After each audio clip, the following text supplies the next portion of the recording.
Start your own life.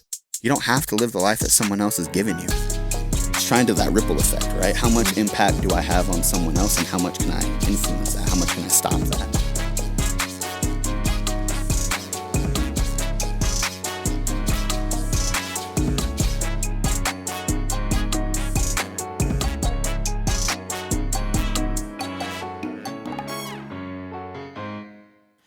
So today's episode, we are brought to you by Submission Nutrition. They are a nutritional food company that provides clean and nutrient-dense food products designed for combat athletes.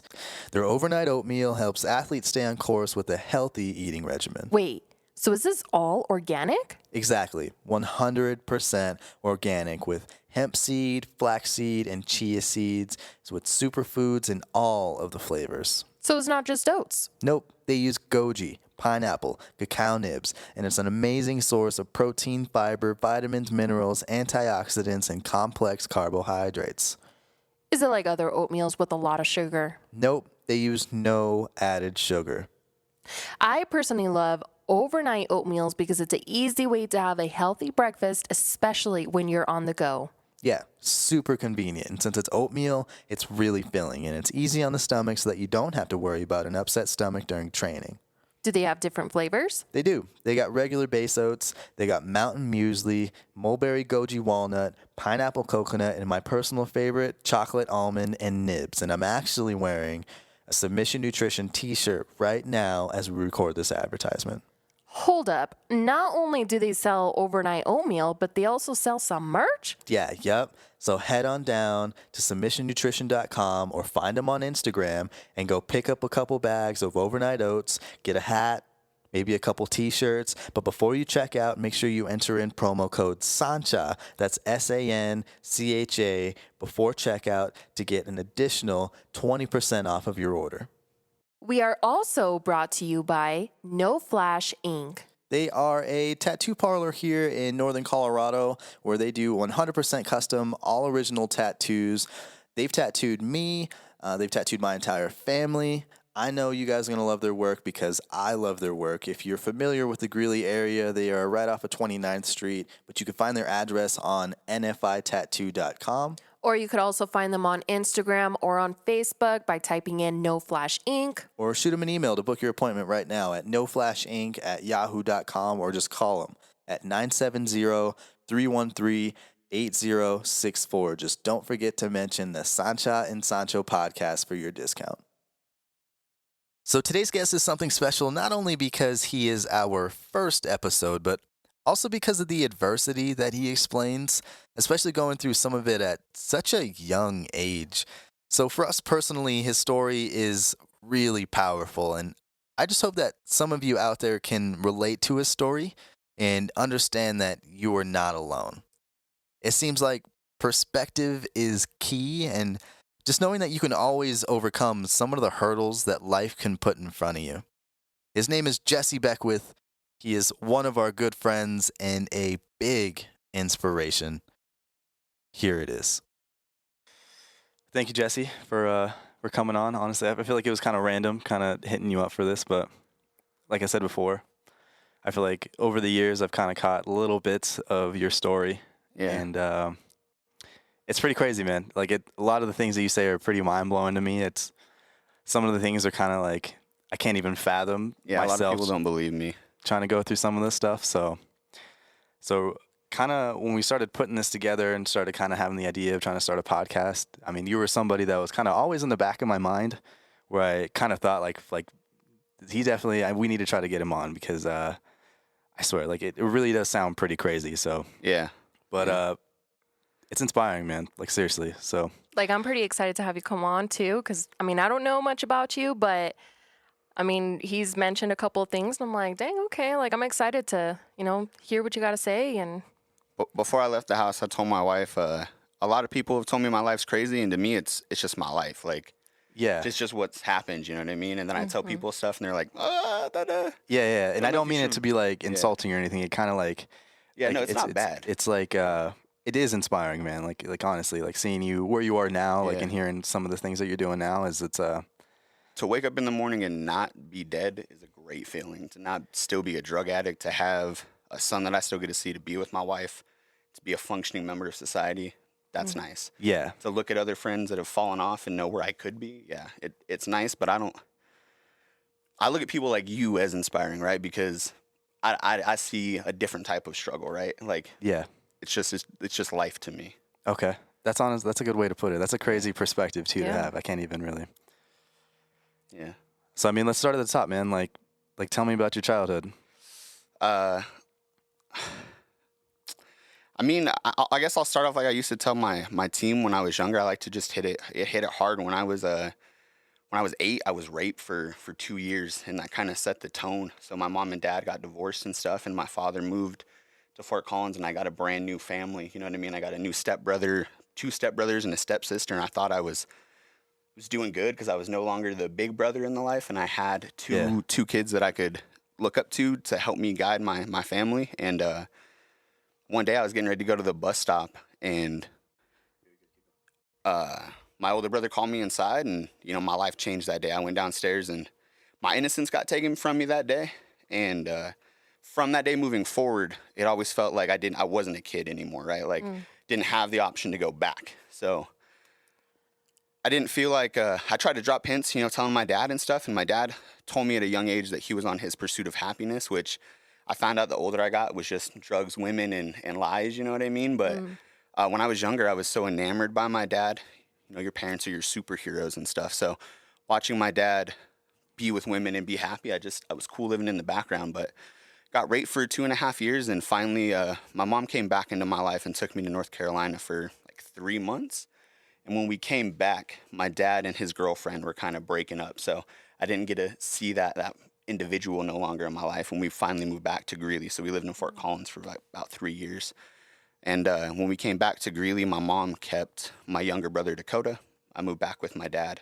And as soon as we moved back, my dad got jobs at the oil field, and I was in 6th grade. And I remember he'd come home, tell me there's ramen upstairs, and he'd leave for 2-3 weeks, and I'd go to school and do my thing. It was nuts. The first time that my dad and me actually had like a sit down talk about school. I got done moving boxes and stuff, and I unpacked one of my boxes, and I left the knife in my pocket and went to school, right?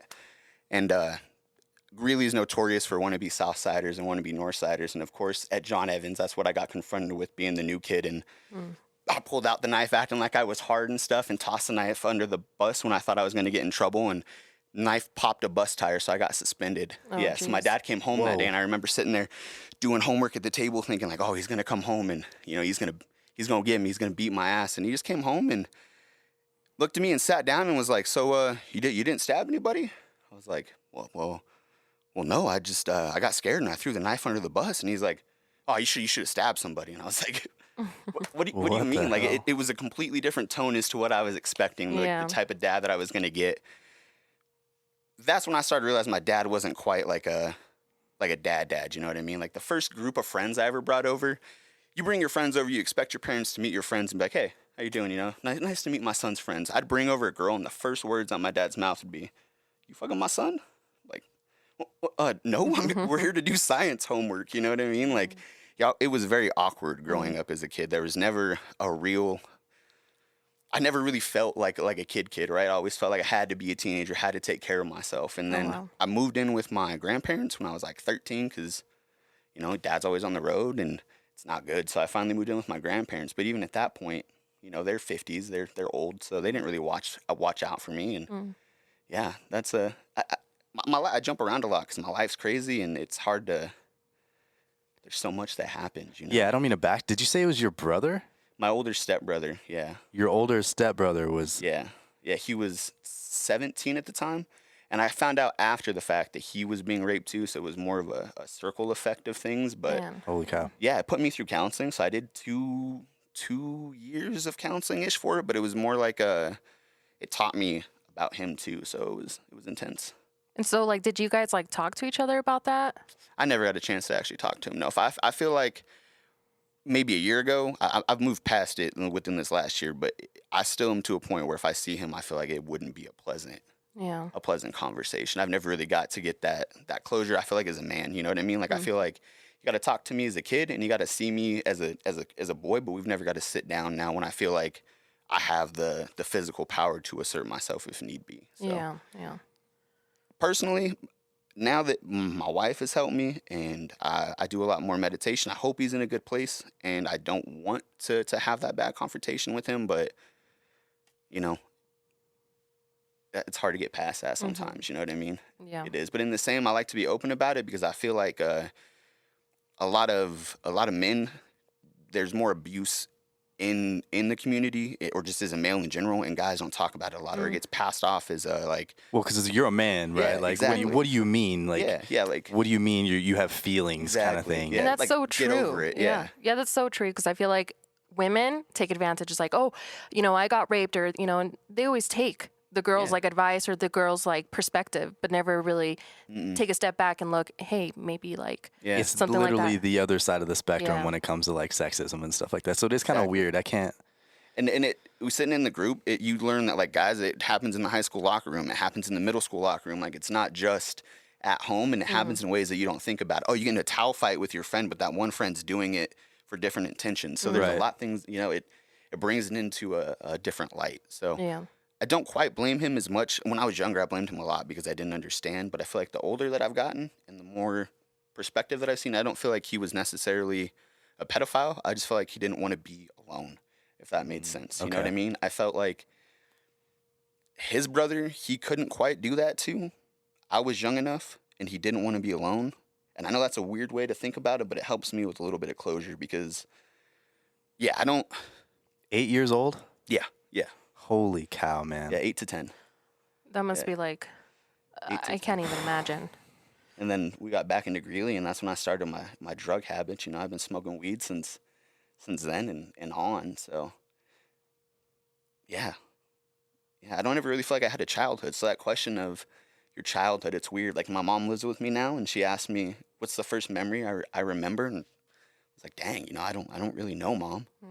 Like, and she always tries to think, I think in her mind, because she wants to be a good mom, that I'm supposed to remember when I was 3 The and we good went times. to Disneyland and stuff, but I don't remember that. Nothing. Yeah. So really, holy how many kids do you have? I have 2. So Okay. I have one son that I don't get to currently see that's living in Wyoming, and then one son that lives with me and my wife at home. Okay. So part of you, do you feel like you almost want to give the full like childhood experience to your own kids, or? Yeah. So I feel like I give in too much. So I spoil too much, right? Like I'm a pretty, no, you shouldn't do this. Like, I try to be the stern parent, but then, I see my mom, because we live with my mom now, and I'm like, oh yeah, I'm gonna spoil my son. You want the bouncy house for Christmas? Cool. I moved my bed in my room so that he could have just a bouncy house in his room. He's got dinosaurs that lay all over my floor all day. Like, yeah, I feel like I overcompensate sometimes just because I want him to have that childhood. I don't want him to feel like he has to worry about my problems or even know what my problems are until he's in his 17, 20. And Does he know about any of that? no. And my older son, because I don't get the chance to talk with him, I feel like he knows more. But that's just because his mother is a different breed of woman. I still got sent a video a couple months ago of my oldest son in his mother's house doing a twirl on a stripper pole with his mom in the background going, oh, wow, he spins on that pole better than I do. Oh. And it was like okay, so Okay. my son has this stripper pole in the middle of his mother's house that he practices That he on. plays you know what I mean? on. Yeah, and Yeah, that yeah, doesn't yeah. bug me. You know what I mean? Like, if he wants to be a pole dancer, that's cool. Like, that's a good workout, kid. I just found it funny that it was in the center of their living room. You know what I mean? Like, that wouldn't be something that I feel. Yeah, even people are me being different. Me. Yeah. Yeah. Yeah, holy cow, man. So she's someone that I got with, though, when we got together in 6th grade, and then we were together until we were 20. And I went through the drug abuse. I went through trying to grow up. And then she told me she was pregnant on April 1st and on April Fool's Day. And I was like, nah, you lying. what? Yeah, you playing games. And I stopped from that day on. I stopped trying to do the harder drugs. You know what I mean? I tried to be a good parent, and I felt like our paths diverged a little bit. She got older. She turned 21. She started drinking a little bit more. I wasn't really with the drinking. I became a manager at Teletech. Okay. Kind of like, that's when my life kind of like clicked and started going. Because then I was like, oh, now I got to kind of step up. And now I manage. It didn't feel like, sometimes when I say I was just a manager of a call center, it doesn't feel like a lot. But I had 50 people under me that I had to watch No, and that's take care of. huge. Yeah. it felt, you know what I mean? Like, it felt nice sometimes. I mean, even that turnaround, man. Like, how do you go from? I mean, you say hard drugs. You talking like? Yeah. I've done everything. So I've done heroin twice. I didn't really like heroin. I was a meth addict for 3-4 years. If I get a chance to do ecstasy, my wife is the one that stops me from doing ecstasy. But drugs and me I have a really hard time saying no. And I mean, the first time I did drugs, it wasn't like, I feel like you should get that choice, that experience, right? Like, it should be you sitting in class and your buddy's like, hey, I got a little weed. You want to come smoke with me on lunch? I was sitting at home one day and my dad was like, hey, I'm going out for the night. Why don't you go across the street to the drug dealer's house? They're doing some fun stuff over there. Wow. What? I was like, you know what they do, right? Like, I smell it when I walk by. I've asked you about it. He's like, yeah, I know what they do. So I walked over there. I smoked 3 blunts that night, a little like candy cane joint stuff. And by the time my dad got home, I was blitzed. I fell in love ever since. Me and marijuana, I feel like the older I've gotten, I use it for medication. So most people, I could be completely stoned and most people would have no idea. Yeah. I dab and most people are like, oh, what are you doing? I'm like, hey, that just stuck to the wand. We're just dabbing. So the older I've gotten, me and weed have helped a lot, but I never really got that choice. I feel like I never really got that real opportunity to do it. Mm-hmm. So then, of course, getting high, living right next to the drug dealer, everything else became available. Within a couple of months, the drug dealers got moved into my house. I got told, stay in your room, don't party with the drug dealers. It's kind of hard to do that when the drug dealers are having ragers and you're out doing whatever, you know what I mean? So I'd come out, we'd smoke and stuff, and I was allowed to drink from the time I was 10 up. We had a liquor cab in the garage that was just a full fridge full of liquor, and he'd leave and tell me I could have whatever I wanted as long as I was inside the house. So, wow. Yeah, I never really got a chance to choose to be a drug addict. It just found me. And then by the time it found me, it just kind of stuck. Did you have friends around you, or was this literally just all you by yourself, man? So at this point, it would have been me, 6th grade, doing it with, grown-ups, 22, 26-year-olds. God, that's so and weird, then, man. That's crazy. It feels bad to say, but I was the one that went to school and was like, y'all wanna smoke this shit out of me with a pop can, you know what I mean? And then got my friends to start with me. So I feel like that's where I'm at in my life right now, is doing a lot of reflecting on the damage that I've caused, right? So I feel like I was a stone that was thrown in a pond, and I've caused this ripple effect. And I've messed up so much that I'm trying to retrace those ripples and be like, oh, damn, yeah.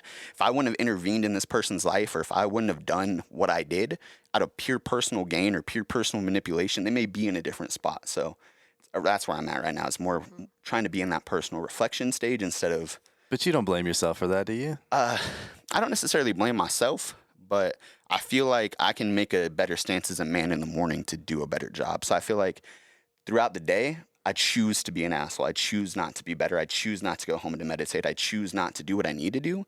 And that's where I blame myself. So me and my father got into a fight a couple years ago about that.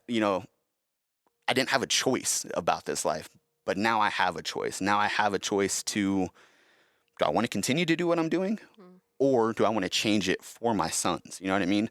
So yeah, if I could wake up and really choose, I'd want to go be a crackhead. I like that lifestyle. I love it. But I wake up and I see my wife and my kid kicking me in the back, and I don't want him to ever hear the knock on the door of me being arrested, or someone knocking down the door going, hey, your daddy doesn't have my drug money. I don't want that. That's not the life that I want for him. So it's more trying to keep myself. I guess I don't blame myself, but I blame myself for not being a better person every day. So is that what your motivation is then, your kids? Yeah, my 2 sons. That's where I'm at. My wife we're born on the same birthday, so August 4th, but 2 years apart. Oh, wow.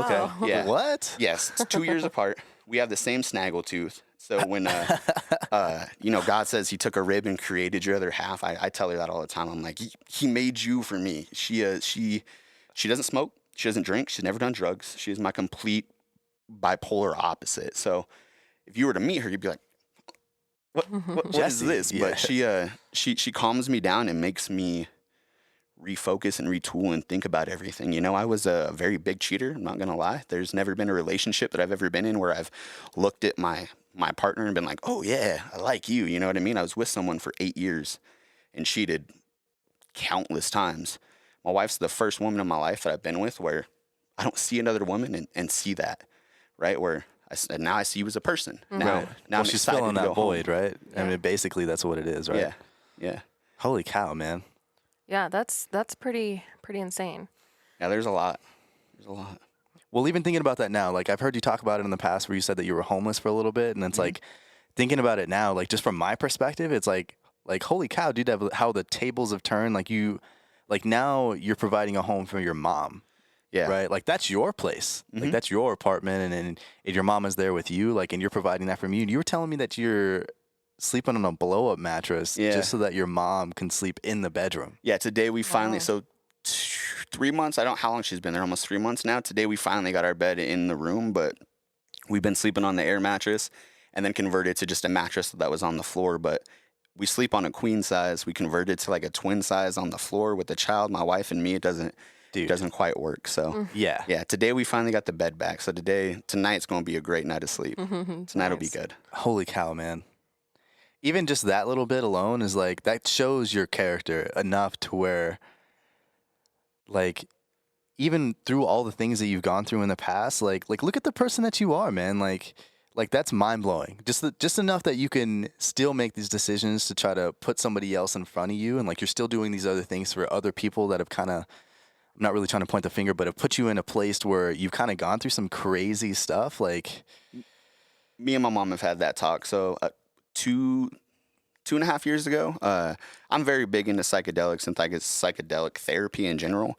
So I took 5 grams of mushrooms and called my mom after that round and was like, hey, my anger left me this evening for you, and I want you to know that I don't harbor that anger against you. However, I want you to understand that you did miss out on, 18 years of my life is what it feels like.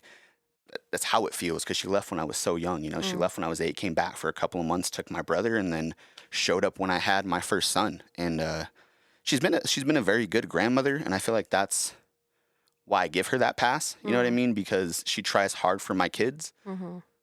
I'll accept that, but I don't hold any blows with my parents. So I'll tell my mom any day of the week, that she was a shit ass parent, and I manipulate people because of her. That I do a lot of the things I do because of how my parents act, and I'm working through those things because it's all learned traits and learned behavior. Right. I'm trying not to do those things. Honestly, I feel like I need to learn from that, because I feel like I'm pretty stubborn. I don't really know why sometimes. Sometimes I feel like it is a choice, but I feel like I can't really let go of some of the grudges that I have. Yeah. And like it's hard, man. Like it really is. It's almost like I have to work at keeping the grudge. And sometimes like I wake up and I feel like I need to like let some shit go, and but I still choose not to. You know what I mean? Right. And it's not like I'm trying to compare to like some of the things that you've been to, but like I feel like everyone's life is hard, comparable. man. Like I feel like internally everyone's struggle is just as hard. Sometimes it gets frustrating when you get mad at a rich white kid because his mom and dad didn't give him his allowance. That's how he was raised. So maybe to you that struggle doesn't seem as hard or hit as hard, but the emotion he's going through or the type of feeling he's going through hits just as hard. So I try to put myself in that situation, even with the customer, right? When they're like, oh, these wiper blades ain't fitting, and they're trying to act like it's the end of the world. I try to put myself back to like, oh man, my shoes didn't fit for 4 years. So maybe this is the first pair of wiper blades that they could get. You know what I mean? Like I try to go that route a little bit, but I don't like the that's pretty extreme to go wiper blades and shoes. Yeah. I don't like necessarily feeling like I get a pass. I feel like sometimes I tell people my story, and my wife's cousin not too long ago, he was hanging out one night and he's like, well, if anyone gets an excuse, it's you. And if anyone gets to work harder, it's me. You know what I mean? I know what it means to see the bad. I got to work harder to help other people not get that low. So emotion's emotion. If you stubbed your toe, it's going to hurt. If you're upset, it's going to hurt regardless of you're rich, you're poor, you know what I mean? You're a drug addict, not. So honestly, that perspective is money. Like seriously, I need some of that sometimes. And again, dude, thank you for coming on, because that's like, where am I going to get that perspective from? Nobody goes through some of that stuff, dude. I mean, not a lot of people. I'm sure some people do, but dude, that's ridiculous. But see, I feel like in my life, that's the people I know. You know what I mean? Like that's always the people I've been in contact with is the people that are struggling, the people that their parents aren't around, or I've done when bath salts are real big in Greeley and stuff. I used to do bath salts at a house with a family of mom, dad, brother was my friend, group of friends, 6 of us, and then doing ecstasy and bath salts with a 12-year-old and a 14-year-old, and kind of hit home when you're smoking your foil and you get ready to pass it to your friend. Right. 12-year-old's next to you. She grabs it from you and you're like, oh, whoa, you know, should I be giving this to your sister? But you don't have a choice because it's not your house. It's not your daughter, your sibling or anything. It's a weird feeling, you know? Yeah. So, and now I'm friends with them on Facebook, and that's one of those people that I scroll through sometimes, and I'm like, had I not shown up, because me and my ex at the time were the one that showed up and was like, oh, this house is going to be the house. This is, these people are going to be it. So part of me feels a little guilty for that. So when I scroll through Facebook and stuff, it's like, dang, had I not intervened, would they still have had the same outcome? I can't always feel guilty for that because they are a person, you know, they did have their own parents and stuff too, their own life to live, but it's trying to that ripple effect, right? How much impact do I have on someone else and how much can I influence that? How much can I stop that? So, Right. Yeah. I mean, I feel like, I've had a moment in my life, like in high school, there was this time we were in the locker room and this one kid, I feel like he was on the bad end of the bullying stick. And there was just this one occasion we were in the locker room and this, I'll call him a jock, this jock, just so I don't say names, this jock went over, we were undressing after class and he like titty flopped him. right. And like obviously to try to be funny, you know, like trying to make everybody else in the room laugh. I mean, he didn't think it was funny. Like he was super embarrassed. And I think it was kind of one of the things that kind of pushed him over the edge. He grabbed a pencil and turned around and tried to stab him. Right. And the jock stopped it and was like, whoa, what's going on? He switched hands, tried to hit him with the other hand. And I feel like in my mind, I've thought about that a lot of times where it feels like, I feel like I should have said something and I didn't. And the only reason why it affects me is because a couple of years later, I found out that he ended up committing suicide. Oh, okay. And like, how much of a choice do we really have, like, in those situations? Like, I feel like a lot of it happens so fast. It does. Where I feel like sometimes it just feels like I'm watching it, or it just feels like I'm there and I'm a part of it, and it's like a moving train, and you can't really stop the train. Yeah. You know what I mean? But thinking back at it, it's like if you would have just said one thing, or if you would have just been like, dude, what are we doing? You know what I mean? If you would have just stopped and thought about it for 1 minute, like who knows how much of an effect that you really could have had? Right. But it's something like I'm never gonna know, and I feel like that bothers me sometimes. Right. So in your situation, I feel like it's got to be similar to where it's like you're thinking about it now, and I mean, obviously your life has changed a lot, right? Oh yeah. But not everybody goes through that. Some people get stuck in it. Yeah. One of those friends, he got off of rehab, and I was seeing his sober posts and was like, oh, this is fantastic. You know, like you're the type of person that should be on that sober train. And then a couple of months ago, I started seeing, you know, weed posts and then mushroom posts and then alcohol posts, and it's not good for him, right? He should be redoing the sober post. So and now in my mind, I think about it sometimes, like, should I give him a call? Should I give him another little ring? Like, hey, before you get too far in this, we know where this goes. Should we stop? So yeah, it's that few seconds though. Right. And who knows if I've missed that few seconds. Right. And I know, like, when I think about doing stuff like that, I think like who am I? Like, who am I going to be to call this guy up or call this girl up and be like, dude, what are you doing? You know what I mean? They're going to be like, dude, who are you? You know what I mean? And I feel like that scares me enough to never do it. Right. But then when something happens, like, I feel guilty. Like, it hits me different where it's like, dude, like how many people had the same opportunity to be like, dude, like, come on, man. Like, are you doing okay? Like, and I feel like that's really what it is most of the time. Like everybody's lost. Like, life is hard, man. Like, I don't know. Like, some people have it different. Everybody has different circumstances. Some people start off at different positions in their life or whatever, rich, poor. We all just got shut down last year, though. We're all living in a crazy life. Yeah, everything. It is a crazy time to be alive, man. Yeah, for sure. We're living in times that 15 years from now, 20 years from now, they're still going to be writing books and movies about, you know? Right. So That's we're weird. going through history. Yeah. So, yeah, our life is definitely... Our parents can't quite look at us and say that they've went through what we've went through. We've went through way more life changing experiences at a younger age and are asked to do a lot more than they were at a younger age, you know? So, and it's not over yet. No, it's just getting started too. Yeah. That's what's scary. Yeah. No, it's crazy. We're still in the middle of it, and we don't know what's going to happen in the next couple of years. No. Like, look at some of the bigger cities like LA. Like, how many businesses are shut down, and it's like, I've only been there a couple of times in my life, but like it was popping. Right. Like there was thousands and thousands of different businesses and restaurants now. Like I feel like if I go back now, like it's not Wouldn't feel the same. it's not going to be the same, dude. Right. There's no way. My wife took me to Vegas for the first time, so it's the first time I've ever traveled as an adult to another city and felt like, oh, this is cool. But even then, right, it was during COVID time, so it was walking around like, ooh, can't ride the Ferris wheel, can't do the zip line, can't do the things that you've seen on Vegas on the TVs for years, you know? So, yeah, it definitely feels a little different. And then you wonder, is it ever going to open up again? And then you think about, I've been thinking about lately, like all the dirty things that I used to do, right? All the things that I used to go touch or like, I know. all the things I've been in, you know, like, wow. It does make you a little bit more health conscious, yeah. Yeah, definitely. It's crazy. Yeah, holy cow, man. Well, even now, like you talk about like meditating and stuff, like are you a goal person? Yeah, I like goals a lot. I believe a goal board, the vision, if you believe it, see it, it's all yours. When you asked a drug dealer to bad parent to manager, all it took one day was a conversation sitting in a cubicle with someone. 3 bosses walked out of an office and said, hey, we're hiring for managers. Buddy next to me said, they ain't never going to select you. Wow. I was like, oh, okay, that's cute. I'm smooth on these phones. Have you heard me? I'm like Ricky Martin, buddy. I got this. And, you know, it was just that. I go home, and for the next month and a half, that's all I talked about was. Yeah. And it wasn't even talking about it in the sense of like, oh, I might get it. I had a team name picked out. I knew what my first team meeting was going to be. Wow. I was already prepping how I was going to listen to calls and stuff.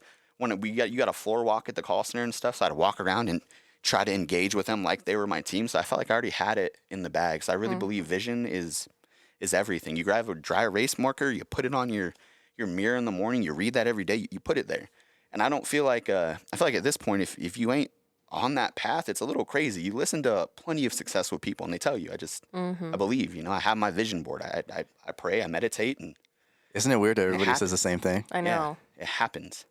That's why I do the meditation and the energy stuff, because I believe there's that field there. Once you can lock yourself in and put yourself in that energy field. When you're thinking negative, everything negative seems to click. When you're on that higher vibration and being positive, things seem to click a little bit more, you know? And then you run into people that are in a different light. You run into a bigger social group where now I'm not doing drugs. Now I'm sitting with Anthony, you know? It's a much different life. When you meditate, put it out there. Just put it into reality. It comes to you.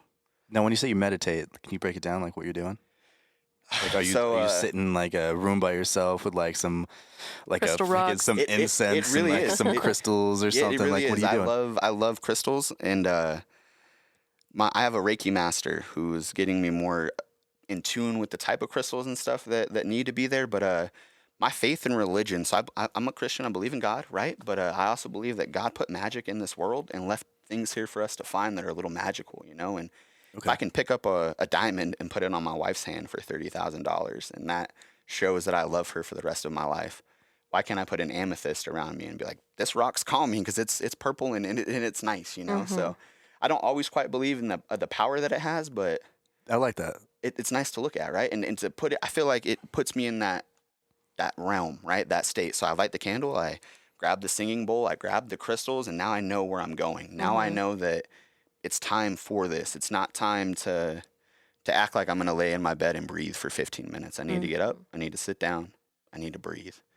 And I like to do the actual breathing, so like the yogi style breathing and stuff, not just sitting there hitting my bowl and trying to do it. I try to get into the actual looking up how the Buddhists breathe, how there's this guy on YouTube called the Health Nut. He taught me some breathing techniques, but it's like pranayama. I don't know how to say it correctly, but it's deep belly breathing and stuff. But through that breathing, you can release DMT, so you can do types of therapeutic healing that way too. So what? Yeah, and it's through, you know, it's like a 30-minute core work session. I can show you the video when we're done here, but yeah, it's just through breath that you can bring yourself to a calmer state. So a lot of the time, this guy Elliot Hulse that I was on, he's on Facebook. He's a really, really big inspiration, but told me one day, when you get mad, just stop for a second and focus on what your body's doing. You're probably going to be clenched. Your feet are probably going to be real tight, and you're probably going to be breathing real, real heavy and real, real mad. When you're happy, your hands are loose, your shoulders are loose, your feet are loose, right? So when you realize that when you're mad, instead of trying to stop being mad about what you're mad about, put your feet relaxed. Unclench your hands. Throw your shoulders in a relaxed position. Make your body feel like you're not upset, and then the stress will dissipate a little bit. And then you can think about this situation in a little bit calmer light. Should I be mad about this? Should I be having this angry reaction? Sometimes, yeah, I should be mad. So maybe I should get a little hyped up about this. But am I being appropriately mad, or did my body just get super tense and I overreacted because my body thought I was ready? Okay. Yeah. There's a lot more to your breath and to your body that I feel like we're neglecting. Mm-hmm.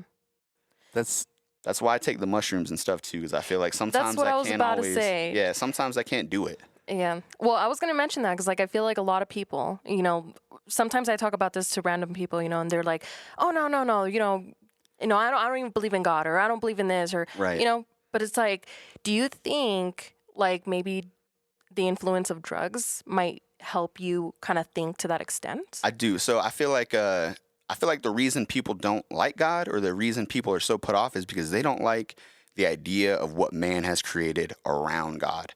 They don't like the idea of feeling prosecuted in church. They don't like the idea of selecting a team, right? Am I Catholic? Am I Christian? Am I what am I, right? They don't like that. That's not God, right? God is love and light and hope. That throwing my money in the Tide pot, I may be helping the church grow, but there's nowhere in there that tells me, gotta throw my money in there. It's my pasture. So I can get into them big pearly gates, right?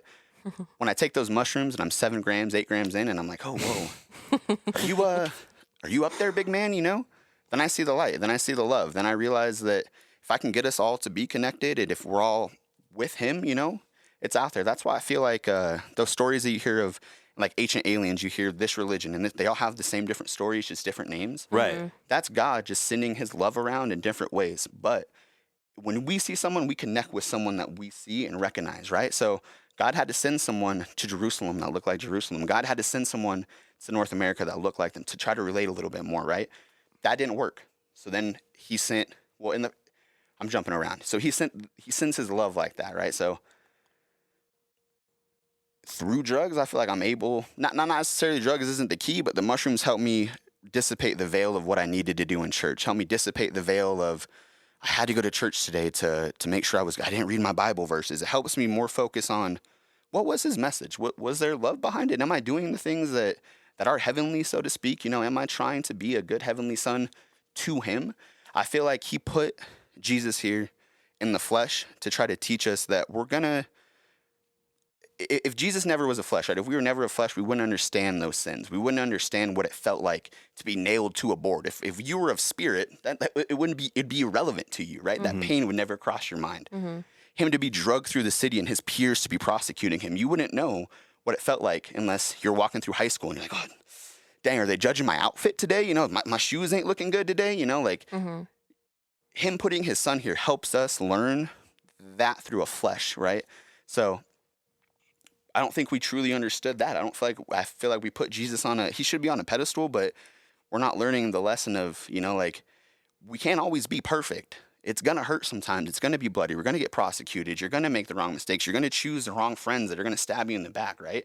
He had 12 guys and trusted them with his life. Didn't quite work out for him, right? And he was the big man. So sometimes life doesn't always play out. You listen to any pastor read you a verse, they interpret it all a little bit differently. So sometimes I feel like when I take those mushrooms and I got 4 people around me and I'm like, what do you guys think about God? They don't quite like that question, but who does, right? But then it brings it in, right? Because then they're like, well, I don't really believe in it. I'm like, well, you don't believe in love? You don't believe in hope? You just think we're just beating to beat? Like there's no magic to it? Well, I mean, maybe. Right, but what you're scared of is the fact that you think I'm going to ask you what team you're on. You think I'm going to ask you, did you go to church today? Do you know your Bible verses? That's not what I'm asking you. I'm asking you if you know the love. I'm asking you if you see the light. That's all I'm asking. So I feel like Denver's giving us mushrooms and stuff. I feel like maybe through a little bit of microdosing, you know, the world will see that it's not all about the money and boosting up. You know, we really just need to turn to the neighbor next to us, and maybe instead of giving the $10 to that pot, you turn to the neighbor next to you. Do you have food this week, or are your bills paid this week? Are you good? You know what I mean? Let me give you $100. Sometimes people around you are struggling. You're living good. $50 to them could help their week, and you don't even know it. But instead, you donated the 50 to the church. You donated the 50 to Xbox. You know what I mean? Like, you build a community around love, light, and hope. God will find his way in. God will be there. You know what I mean? You don't got to be don't got to pick the team. Right. What do you think it is about drugs though that that Right. takes that window, that door, it opens up that it's weird, right? Like it's like why is it that we can't I see like it without it? materialism. So I like my phone.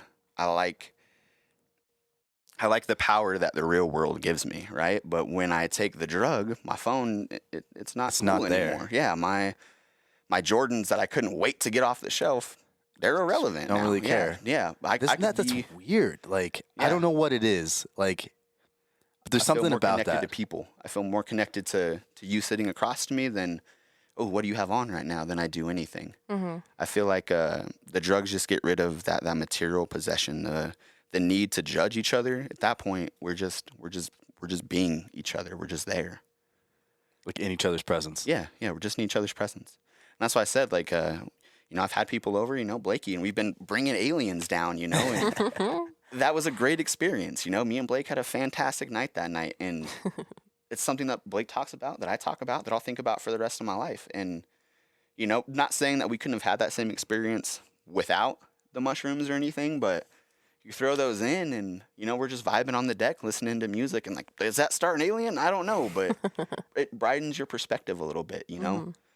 I feel like every time I do it, I'm at a point now where I don't quite want them as much because I live in that reality now. Now I don't quite see it. Now I've been rocking the same shoes for 3 years and working in my Jordans, destroying my Jordans because it's just a shoe now. Now I like them because they're comfy and it's what I like to wear, but what am I going to do in 32? Now I want the things like how you're teaching me to invest in those type of things. Those are the things that I want to do. I want to broaden myself as a person. That's why I'm trying to, hey, how do I get to jiu-jitsu, Anthony? How do I do these things to become a better person? Because those are the things you need to do. Mm-hmm. Yeah. Well, I feel like for me, like I feel like I need something to distract me from some of the crap just that life throws at you. Like I feel like it's something that I can kind of do. Like jiu-jitsu's kind of weird because it's hard. It's definitely, it's one of the hardest things that I've ever done in my life. So it's like, I puked after my first class. I'll verify that. it's just like, What? like sometimes I go in and like, I'm just like, what am I doing? Like, why do I choose to do this? Is horrible. Like you're just showing up and people are just beating the crap out of you. Like it's not fun, like it's, but there's something about like that drive. Like, and I think sometimes I just like being not good at something, and it's like a weird, like competitiveness, but I need it. Like I need something to like, because when I go in there, I'm not thinking about anything else. I'm not thinking about my bills. Right. Like I'm not thinking about work. Mm-hmm. I'm not thinking about what's happening tomorrow. Right. Like I'm not thinking about anything. I'm just thinking about, okay, I need to not get choked right now. Right. Like literally, like what am I doing to survive the next couple of minutes? Like, and it's weird. And I feel like, not that I'm saying like drugs are cool, but I feel like it's almost like the same thing. Like it kind of like gives you that high. It gives you like a different perspective. Like you just don't have to worry about anything else. Like, but we need that. Yeah. Like, and everybody kind of needs something like that to kind of like, with some people it's the gym. Yeah. Some people it's like they need to go out and they need to work out because that's their time to themselves. And some people need to go home and they read. And then they just like, they don't have to worry about their kids because their kids are at school or they drop their kids off at school. And like now it's me time. Or some people it's like cooking or like everybody needs to find out like literally what it is that you can find in your life that distracts you from life. Yeah, just put you in the zone. Yeah. Yeah, makes you free, put you in the zone. I soft boiled an egg the other day. And I tell you what, that was the most magical egg that I've played with in my life. Is that when you were putting the eggs in the group chat? I sent it to the group chat. I was so excited about that egg. I put it in its ice bath and was like, oh, my cute little egg, and put it on its plate, set up lights to take a photo shoot. You have to enjoy those small the little moments. things. Yeah.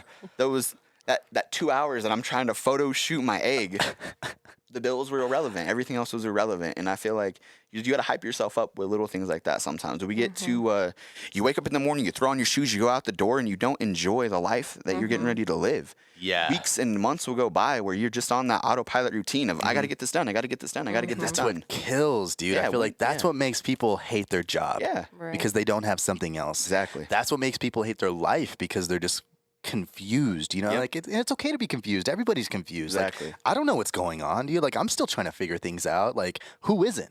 And even the most successful people in the world, like they don't have it figured out. You think they have it figured out just because they're making a little bit of money, but I guarantee they're still wondering why they're there. Like why are they the person? Like those are still the same people that are like, well, we might be living in a simulation because they don't get it. Yeah, and every day you see tabloids of another star falling off, another star having drug abuse, another star being in sexual abuse. So they're still far from the normal day pressures and normal day. But that's the news. Exactly. Isn't that that's weird? what we see instead of what's not actually cool. going on. Yeah.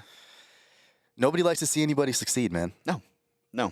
And then it's ingrained in you. I don't know about you personally, but me, even with my little brother, right? He shows up with his new car, and I'm like, oh, yeah. Looks great, buddy. You know what I mean? And then he starts showing you the air-conditioned seats and stuff, and you're like, oh, dang, I should have waited another year to get my car. Cool, you know, like, man, I love it. Oh, yeah. Instead of hyping him up and being like, oh, wow, you know, like, your credit's good right now at a young age. You're able to put yourself in this position. You're working hard to get that. I'm proud of you, little brother. Right. You know, that's how I should have been. But instead, I got in that front seat, and he's like, you want to go around the block? And I was like, well, I guess, you know, like if we have to, if we just really feel the need, you know. So it's hard in society. Even when you stand up and read a speech in class and they clap for you, you're kind of like, ooh, I don't know. You know, I kind of missed like 3 sentences and fumbled through that. Did I really do a good enough job for y'all to clap for me right now? You know, so yeah, it's hard.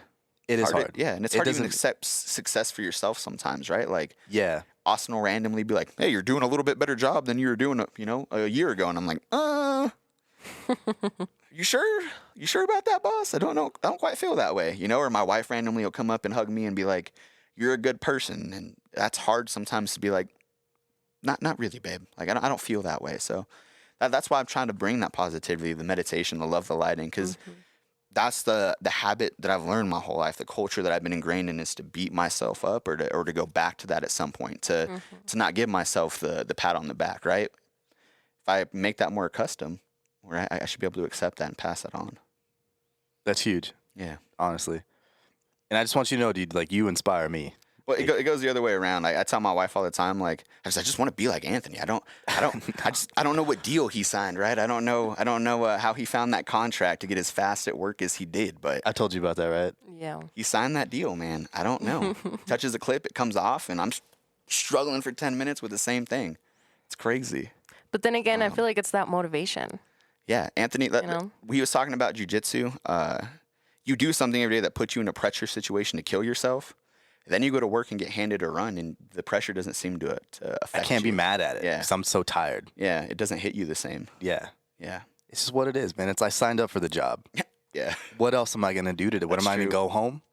But when am I going to call in sick and do nothing? Like, are you going to scroll through your Facebook and make someone else famous? Or are you going to go work for yourself today? Literally on the days that I call in, which is, I mean, it's rare, but the days that I don't go to work, like, I feel like crap. Yeah. Like, I'm just like, okay, what am I doing? Like, I didn't do anything today. I did a load of laundry. Right. Well, and this last time, you can't even, I had a headache. And then they're like, oh, you got to go on COVID restrictions. And you're like, gosh. Just needed to, I had a headache, couldn't quite function today.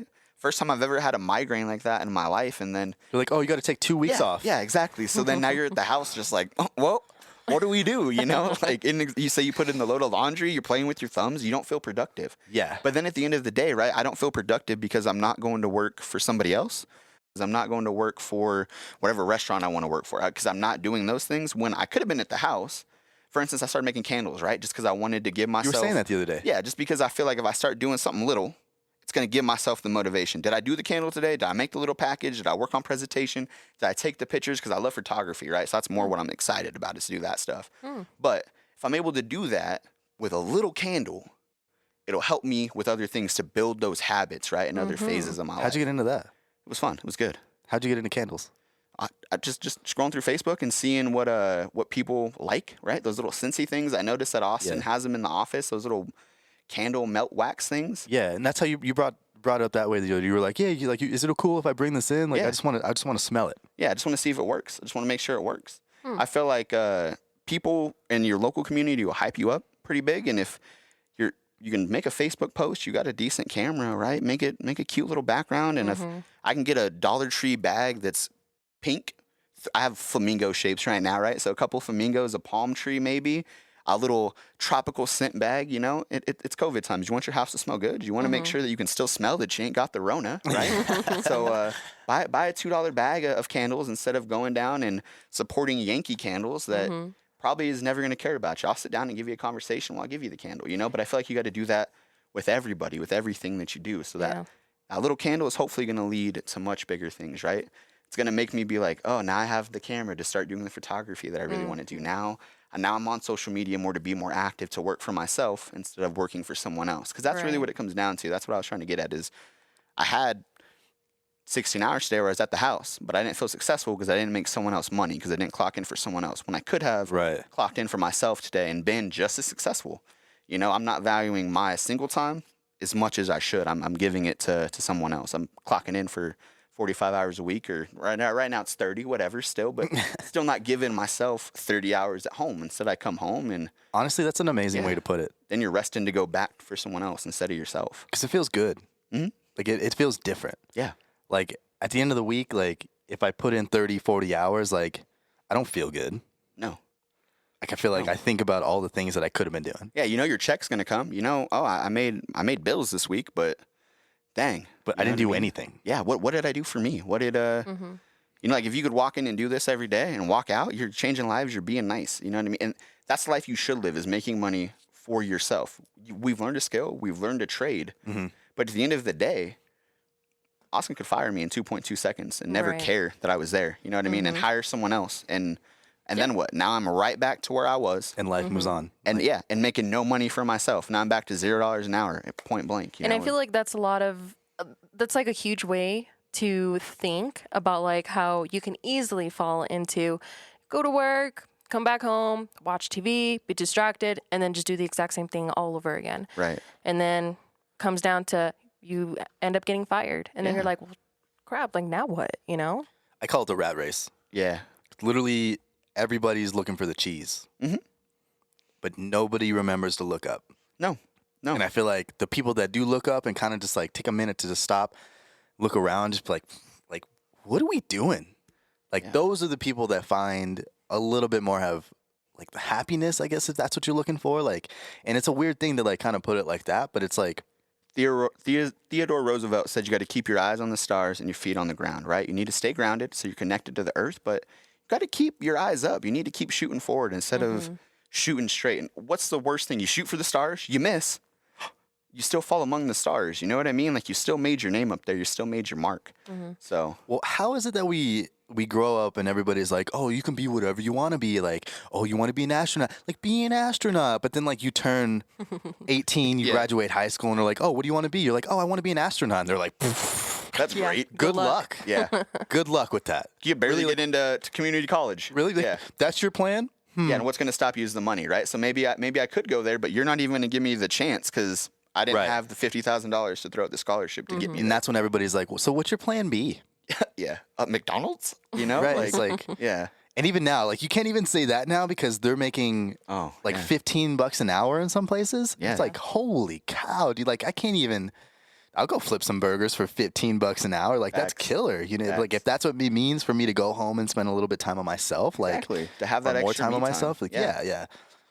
It's weird. It's almost like, perspectives like that are changing so much, or like even like growing up, like everybody, you can't play games. Like you don't want to be the gamer. You know what I mean? And now there's like 12-year-olds like making $2 million on like winning one game. Today is the first ever NFL Pro Bowl that's played via Madden. So what? I mean, yeah, you're don't put down your video game. You're never going to be anything. Okay, well, I'm watching my favorite NFL stars today play Madden for their Pro Bowl. So, wow. You know, I didn't know about I think about that sometimes when people criticize, oh, does your son have your phone? And I'm like, yeah, he does, but he can navigate that phone pretty well. He's relatively smart. You know what I mean? And not saying that the blue light in his face isn't good or the constant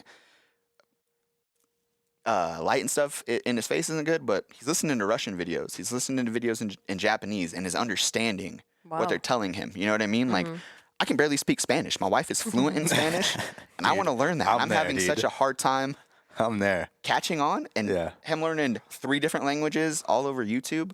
Maybe that's not such a bad thing. You know what I mean? As long as I'm monitoring what he's watching, it just because I didn't have it when I was a kid, and my mom didn't have it when she was a kid, now it's not such a good thing. Now it's ooh, I should keep that away, but well, you know, even our perspective is kind of weird because even for us being kids, like it was still dial up. Yeah. Got your first flip phone in high school, you know, and you're like, flip phones. Crazy. I remember my dad having the brick phone. Ooh, like a pager. My dad had a pager when he was working construction. Okay.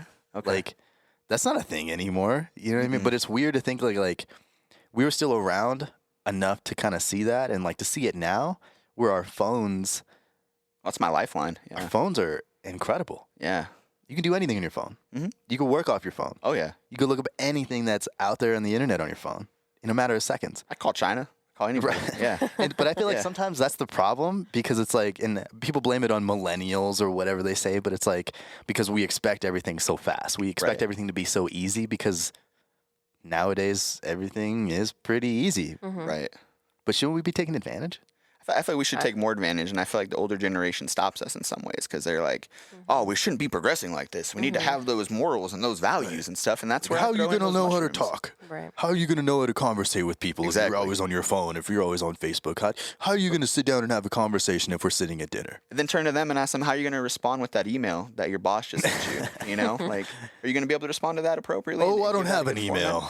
Right. There you go. You know, so times change, and you got to move on. Yeah. A lot of people struggle with that, though. Yeah. We're all going to struggle, right? I'm sure I'm going to be looking at my son on some holographic thing one day and be like, boy, there's a sun outside, you know, like, well, Dad, the rays from the sun aren't all that good. They're going to affect me, you know. So I'm sure that life's going to change, but I feel like you got to grow a little bit with life, you know? And I feel like our generation's doing a real good job of adapting, I don't like that. I don't accept that social norm. I'm not gonna put up with that. You know? And eventually we're gonna be the older generation. And as long as we keep instilling that, maybe we're gonna see the change start. But I feel like it's working its way towards that. See a lot more people that are on the meditation's not just hippie stuff. That's something I should be doing just for personal health. You know what I mean? Like, oh, okay. Oh. It only takes like a million celebrities to hear about them doing it first, and then they still don't do it. Yeah. Right? Yeah, the one free thing that all the celebrities do. Yeah. But instead, you want to go pay the $100 or the $500 for the subscription box to do the diet. Yeah. Or you want to go buy Kylie's makeup, and you want to boost Kylie instead of looking at your local thing and seeing who's making maybe some local cosmetics or some local soap or someone else that you can boost. You know, there's friends that you could hype up all the time, and instead you hype up someone that never is going to know your name.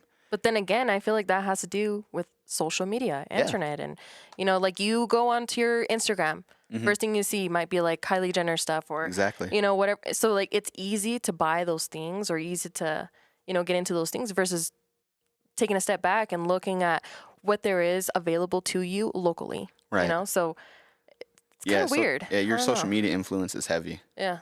Yeah, as soon as like you said, as soon as you scroll on, it's right in your face. And then you feel a little...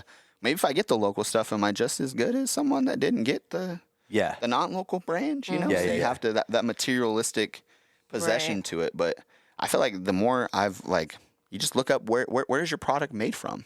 It's made in the same factory as the other place. It just got stamped with a different logo. Right. You know, like does the material still feel the same? Is it made out of the same stuff? That's never going to go away. Yeah, I don't think it's ever going to go away. And that's what's so crazy, I feel like, about like when you realize that it's like, hey, man, I could actually own my own business and I could get these same exact products from somebody who's extremely famous or whatever. You know, it's like, it's so crazy to realize that. You know? Even buying crystals, right? So you go into a crystal shop. There's a sphere that I have that I bought for $5 wholesale, right? But you go into a crystal shop and it's $50 at the shop.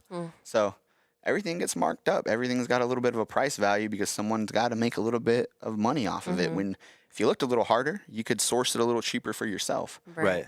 So, I mean, if you really like it that much, you could buy a crap ton of them and sell them. Right. It is a weird, like we have the best situation here. Like they call it land of the free, you know, and inspiration. Everybody wants to come to America. And it's like, I feel like growing up, I never really saw that side, even though like growing up, my mom always owned a salon. Like she's been a hairdresser forever and she always tried to work for herself. And I never really realized like the opportunity that we have here. Right. And I feel like it took me feeling like I'm in the rat race and looking around and being like, that dude's not from here, but he has a store. What am I doing? Yeah. And then you start seeing people around your age opening up things, doing things from themselves. And you're just like, and I'm going home and I don't like my job. Yep. That's why I think about you a lot of the times. We're about the same age. I go home to an apartment. You go home to a house. It's a different feeling. It hits a lot different, right? And even then, I feel like we got to the point where we didn't have a choice. Right. We actually got evicted. Oh, okay. So it was more out of need. Yeah, we couldn't go to an apartment because we couldn't get an apartment anywhere. Oh, okay. And it's really dumb. We got a dog. We bought a dog and didn't tell the complex. And the next thing you know, get the note on the door. Yeah, get the note on the door. And it's like, you guys got to move out. So it's like, all right, cool. We move out. And then you get the bill. You still have to pay for the rest of the lease. Right. You're like, what? What? I still got to pay rent, but I'm not there? Right. Cool. And then if you don't, then your credit's screwed now and you can't get anywhere else. Right. And we learned that the hard way. Right. So nobody likes to live with their parents. Yeah, no. Especially if you got a spouse. Like, it makes it that much worse. Oh, yeah. You know, like, it's not easy. So then, we literally just got put in a position where it's just like, okay, like, I hate living with my parents. I don't want to live with your parents anymore. Like, we messed that up. And so we just started saving, literally. And then opportunity came up. I started working at our job. And and it goes back to literally, like, the vision board. Like, I wrote it down that I needed to make at least $50,000 a year so that I could save up, because I knew that would help me qualify for a house. That was going to help me pay down my debt. Right. And it's weird that it happened because I didn't want to work there. Like, I had it set in my mind that I was going to work at this other place that I was doing interviews at. And I was like, cool, like, I'm set. This is going to be my path. Like, had a couple of interviews. I was like, cool, I'm already hired. They never called me. Oh, okay. But then Austin called me. And so I just started working there and kind of just took off from there. Oh, wow. And that's why I kind of feel bad. Like, I feel guilty sometimes when I complain about our job because, like, I mean, at the end of the day, it's a job. Yeah. You know, nobody, like, a lot of people don't like their jobs. But, I mean, like, it's opened up opportunities for me to do other things in my life that I'd never really thought that I could do before. If it wasn't for that job, I wouldn't be doing jiu-jitsu because I couldn't afford it. Like, as a kid, like, I thought that stuff was amazing. I'd always wanted to do it. Like, me and my buddy would wrestle at the park. Like, I'm sure it was so weird, like, cars driving by and just seeing us wrestle in the grass. Gosh. I can't even imagine what they were thinking, you know what I mean? But, like, I've always liked it, you know, but I just couldn't afford it. And, like, I never wanted to ask my parents for the money because I always just, like, felt guilty enough that, like, we're already living there. Like, I'm going to ask you for more stuff. It's like I feel like I'm an adult now, but, like, I'm still a child. So it's like a weird, like, and even now, like, I'm 25 and I don't feel like I'm 25. Like, but I'm also starting to notice that now I'm not the youngest person at my job anymore. Yeah. So it's that's like weird. It is weird, you know. I was going to tell you earlier in a text message, like, oh, I'm 26 because it still felt young. But then when I typed it out, I was like, oh, whoa. You're like, starting to get a little old. Yeah. Like, I remember being like 18, graduating high school and seeing 25-year-olds, and you're like, that's a full-blown adult. It's different. Yeah. It's weird. Now it hits way differently. Now I'm still watching cartoons, eating my cereal, you know? Like, but I still go home and want to eat cereal. Yeah. Or dinner, right? That's on the menu. Yeah. Why do I feel guilty about that? No. You shouldn't feel guilty about that. Not at all. Oh, man. That's funny. Yeah. Life is weird, man. But that's okay. Like, everybody's trying to figure it out. Like, but we all need to understand that. And everybody's going through their own struggles and everybody has a crazy past. Like, whether it's the same thing or if it's a different situation, like, we're all trying to figure it out. Yeah. Like, and that's everybody, man. And then some people need a little bit of help. Some people just need to hear it from somebody else.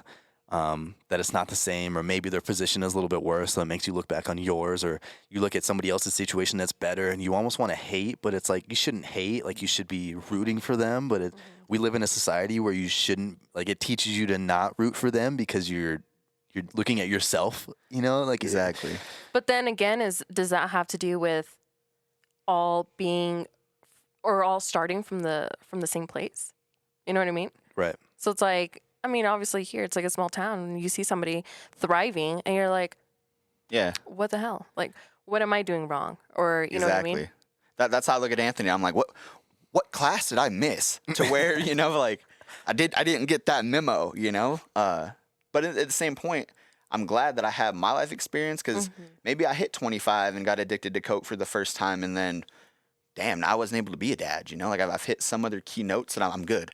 So maybe when I get my house, it won't be a raging stripper house. You know what I mean? Like, right. You're not going to have a stripper pole in your living room. There you go. Yeah, exactly.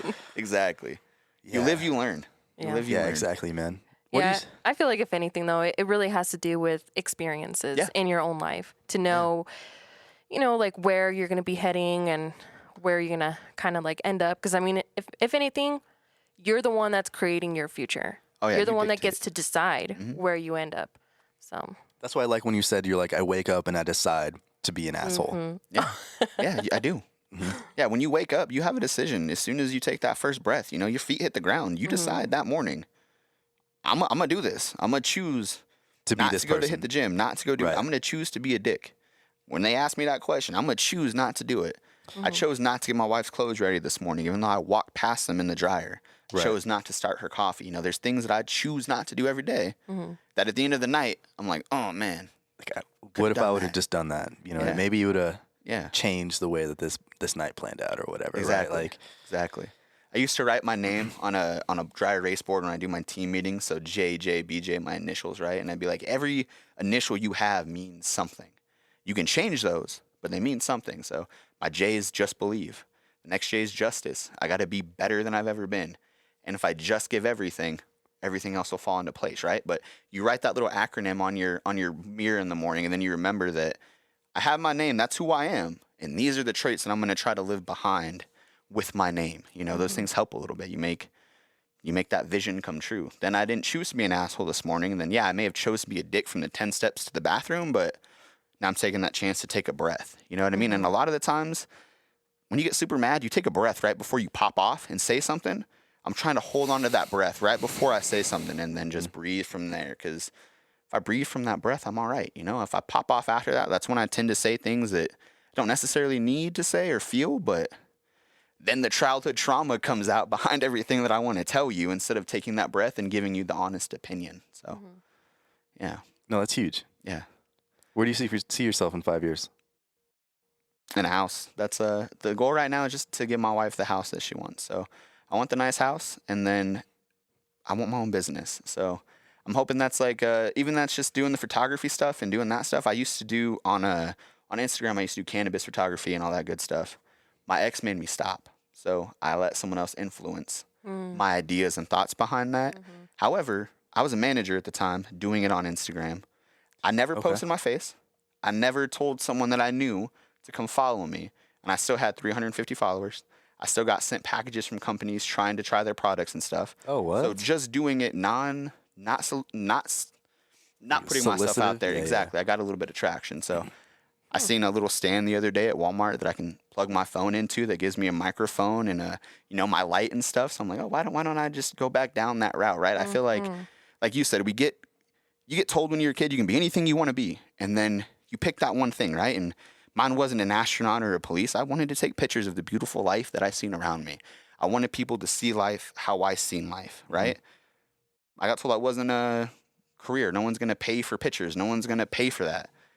For all I know, I could be video recording DaBaby, right? Like I could be doing video work for someone that I really like. Yeah. Doing something that I really like behind the lens. Had I just listened to myself instead of listening to, ooh, that's cool, but that's probably an elective in college. That's not really you sure you don't want to do something a little more steady, something that's going to give you that salary in life, So sometimes, you just got to throw caution to the wind and jump into something and start your own business, right? And then you make life happen for yourself. No one's going to give it to you. If you let others make decisions, they're always going to do the decision for themselves, right? If I ask Austin, what's going to be best for me today? He's going to give me a run of 9. And it's going to be because there was 4 in the tree that he couldn't figure out how to handle that day. Right. Not because I needed the money. Maybe I needed only 2 that day and to be off to go see a therapist. He didn't know that. You know what I mean? But I told you guys I don't know if you're in that meeting, but I thank the team for handling me so well. I just had a round of suicide that I went through a couple of months ago when my mom moved in and stuff, and everything started to re-click, and just got my first gun for Christmas, and I'm sitting in the closet with my first gun for Christmas, and I'm like, well, here I am. If you just really want to bang, you can. So you get put in different positions all the time. But then again, I feel like there's a reason as to why that didn't happen, as to why you didn't make that decision. It was one of the most calming feelings I've ever had in my life, if I'm being honest with you. So I've always told myself, I've tried to kill myself with drugs. So I've tried to overdose multiple times, and I've always woken up. So can never seem to do enough to do it. And maybe I should have taken that sign to stop. But I had that gun in my hand, and realizing that I had the power to take my life, or I had the power to continue to create life and build a better life, felt more important. I don't want, even though I suffer in the morning and my pain sucks, I don't want my sons to have to deal with that. I don't want my wife to find me in the closet and wonder, did I not tell him I loved him yesterday? Did I not do what he needed to do, right? Because that's not on my wife. That's not on her at all. That's on me. So the team handled me very well. And I don't think Austin quite knew that sometimes when I came into his office and it was hey, I need something today, or you got anything for me today? I just needed to talk instead of being like, ooh, I need that extra run. You know what I mean? So if you give people the opportunity, they're going to benefit themselves. You have to benefit. You got to think about you and to put people around you that you make me feel better about myself, right? You don't make me feel like I need to be better because I'm trying to compete with you. I'm just like, oh yeah, maybe I'm okay, right? You got to put yourself around people like that instead of people that aren't going to do good for you. Wow. Right. Yeah. Yeah. Dude, that's going to make me emotional. Like, holy cow. It's rough. Yeah. Holy cow, dude. Yeah. Like I said, you inspire me, man. Like, just hearing your story, like I said in the beginning of this, like, I can't even fathom, like, trying to put myself in some of those positions. Because from my perspective, I feel like I wouldn't take it the same way. So, that's huge, dude. But look at the things you're doing, man. Yeah. Like you're providing a life for somebody. You're taking care of your mom. You got your kid. Yeah. You got a wife that loves you. Yeah. You got a job. Yep. You're not one of these bums that are walking around, which we have a lot of them now. Yeah, we do. And you have goals to accomplish as well, too. Like, that's huge. Yeah. And that's really all it's about, man. It really is. It's really just pushing forward. And you talk about this ripple effect. Yeah. Be on the positive side of it, man. Like, exactly. That's huge. Exactly. I've messed up one pond. That's why I'm trying to find the ripples. Bring back in my ripples and create new ripples, right? To see if I can make that positive change, that positive influence.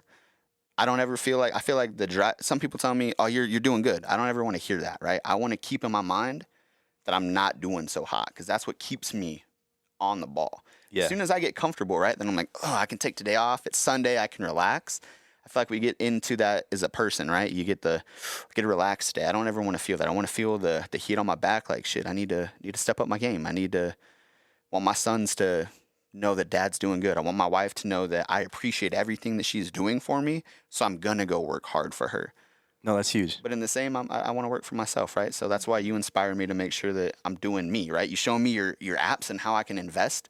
That's investing in myself. That's learning what's happening in the physical world around me. That's not just Safelite. That's not just Greeley. That's not just local. What's national? What's going to benefit me and my family moving forward? So, yeah. So for those listening, and they might be going through maybe like the same situation that you went through, or that are thinking about like maybe like taking their lives or whatever the case might be, like, what would you tell them? That suicide hotline is beautiful. The people on the suicide hotline, when you call them, they listen. They're completely judge-free. It's nice to get something off your chest to someone that you don't have to see, right? So you can tell them that deepest, darkest secret, you're feeling, your fears and everything, and they're going to listen, right? And two, life is going to be hard, like you said, right? Life is hard for everybody. Life is going to hit. It's a feeling. And it's a month, a year. There's beauty around the corner. And I know it's hard sometimes to really find that. And I know that you're like, well, if I just end it now, I can go find, maybe there's heaven. Maybe there's that afterlife. But you're going to miss out on the beautiful life that you got put here to live. Mm-hmm. You know, it's easy to make the decision to not live. You gotta step up sometimes. It's easy to feel bad, right? It's easy to cry, and that's what you need to do is cry. Let those emotions go. You bottle them up, it eats at you, right? Find the suicide hotline. Find that one friend that you can just turn to and say, hey, I'm having a rough day. And maybe it's because when you were 6, your Cheerios spilt on the floor and you spilt your Cheerios this morning, you know, and you just need someone to talk to. But you got to know that probably your best friend is going through the same thing and probably needs that shoulder too. So a lot of that is me realizing, or I guess the best advice is just the hotline and find a friend, really. And really, that's it. I love that's that. huge. Yeah. Seriously. Yeah, no, seriously, I'm on the same page. I love that, man. Yeah, Like, talking about it, you got to get it just open and off. Because if you don't, and you got to be honest with it. I feel like sometimes you try to sugarcoat it. Like, I made someone mad today, but you don't give them the full story. Like, oh, I was a dick. Like, you just open up about everything. Like, are you feeling bad because someone else put you in this position, or you put yourself in this position? I put myself in that position in the closet that day with the gun. I knew walking into the bedroom, I probably shouldn't go in the closet while I'm feeling sad. I probably shouldn't open up the gun safe. Like, I had to unlock the gun to put it in my hand, right? You walk to the bathroom to grab the pills. You walk to the bathroom to grab the razor blade. Take that breath before. Just go sit on the couch. You know, like, when you're working for yourself, things are a lot different. The pressure of your boss doesn't matter because you're not working for your boss. You're working for you. The pressure of your parents doesn't matter because you're not living for your parents. You're living for you. Of course, you want to appease them and make them happy, but at the end of the day, the feeling that you feel inside, that's not going to dictate or change via your parents, via your boss, via your, it's all on you. So take the breath, sit down, call the hotline, call the friend, talk. Just get it off your chest and talk. You don't got to have the therapy session to pay the $1,000 because sometimes I feel like that's what scared me a lot when I was younger was, if I feel this way, I'm going to have to go to therapy. And then I'm not going to have the money to be able to continue to pay for someone to talk to me. right. There's always a free option to talk to somebody. Yeah. It really is. Really is. No, Don't that's be amazing. scared. Yeah. Life is too beautiful to, miss out. So Yeah. When you cut it short, you don't get the chance to see what's behind. You act on that 1 second. Like you said, I could have threw in that 1 second. That's all you're acting on is that 1 second of feeling. And maybe it is built up over years, right? Maybe you have been raped for 4 or 5 years. Maybe your parents abuse you and your dad's an alcoholic. It may sound crazy, but you have the opportunity to wake up in the morning, pack your backpack, walk out the door, start your own life. You don't have to live the life that someone else has given you, right? So if that's what's making you want to kill yourself, start your own life. It sounds crazy, right? But being homeless just means I ain't got a home to live. If the world is your home, you can become a traveler. You can go to a different city and find, you can live that life that makes you happy. You don't have to live someone else's life. exactly. I love that. Yeah. Seriously. I don't even know where to go from that, honestly. I feel like that might just be the best way to wrap it up, dude. That's fair. Seriously. That's good. Thank you. I like it. Thank you guys for having me. It was fun talking. Just Thank thanks for you giving us for- the time, dude. And sharing Seriously. your story. And Yeah. That's pretty amazing. I'm sure it's not the easiest thing to go through again. No, and that was living all that shit. That was fun. We touched surfaces of stuff. So yeah. yeah, that was nice. Well, thanks for the time, dude. Yeah, I appreciate it. Seriously. guys. And I'm always here for you, man. I know. If you need anything, dude, call me. Yeah, Whatever it is. All I right. feel that. I really do. Hell yeah. Thank you. I love you, man. Love you too. All right. Well, thank you. Thank you for having me. It was nice meeting you. Nice Oh, yeah. meeting you too. Thank you. That was wild. Before we get out of here, we want you to know if you're struggling or you know someone is struggling, pick up the phone and dial 1-800-273-8255 or 1-800-273-TALK. We can all help prevent suicide. The Lifeline provides 24/7 free and confidential support for people in distress, prevention, and crisis resources for you or your loved ones. Llaman hoy 1-800-273-8255. Everyone plays a role in suicide prevention.